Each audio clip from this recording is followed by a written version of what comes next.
Bernard Arnault et LVMH au cœur d'un procès pour espionnage industriel.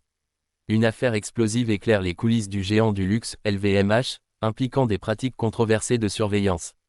Le procès de Bernard Scarsini, ancien chef des renseignements intérieurs français, met en lumière des accusations graves d'espionnage industriel au profit du groupe dirigé par Bernard Arnault, l'homme le plus riche d'Europe.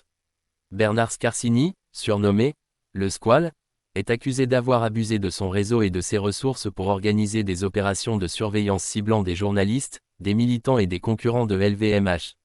Selon les procureurs, ces activités, financées en partie par LVMH, auraient visé à protéger les intérêts stratégiques et l'image de la marque dans un secteur ultra compétitif.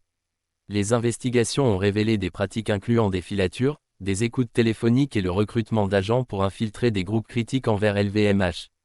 Bien que Bernard Arnault ne soit pas directement accusé dans cette affaire, le procès suscite des interrogations sur son niveau de connaissance et d'implication dans ses activités.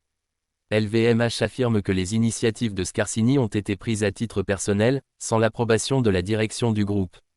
Dans une déclaration publique, un porte-parole de LVMH a insisté sur la stricte éthique de l'entreprise, rejetant toute implication dans des pratiques illégales. Ce procès met en lumière les pratiques controversées de grandes entreprises pour protéger leurs intérêts. Les avocats de la défense soutiennent que Scarsini agissait dans un cadre légal, mais les procureurs cherchent à démontrer qu'il a utilisé des ressources publiques à des fins privées, un abus de pouvoir flagrant. Les répercussions de cette affaire pourraient affecter durablement l'image de LVMH, une des entreprises les plus emblématiques de l'industrie du luxe. Si l'entreprise parvient jusqu'ici à se distancer du scandale, le procès attire une attention médiatique mondiale. Le procès devrait se poursuivre sur plusieurs semaines, avec des témoignages attendus de figures clés de l'industrie et des anciens collaborateurs de Scarsini. Le verdict sera scruté de près, non seulement par les acteurs du luxe, mais aussi par le grand public, intrigué par ce mélange explosif de pouvoir, d'espionnage et de commerce. Source: New York Times, Wall Street Journal.